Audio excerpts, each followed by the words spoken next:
طيب نعمل ايه علشان نحافظ على المناعة النفسية؟ اول حاجة تعملها لازم تتخلص من العلاقات السامة.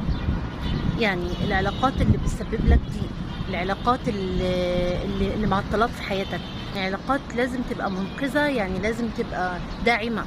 ما كانتش العلاقة اللي معاك داعمة وما كانتش حاجة كده بتهون عليك الأيام الصعبة اللي احنا فيها، ففكك خالص من الناس دي. طيب هتقول لو قرايبي ومجبر ان انا اتواصل، اوكي تواصل، بس مش لازم ان انت تتعمق في الكلام يعني بمعنى البلدي كده اثر. تمام. دي حاجة. الحاجة التانية الحب. الحب يا جماعة، الحب بيغذي جدا الصحة النفسية، واقصد بالحب اللي هو الحب الناس اللي حواليا الداعمين ليا. حب الاهل، حب العيلة،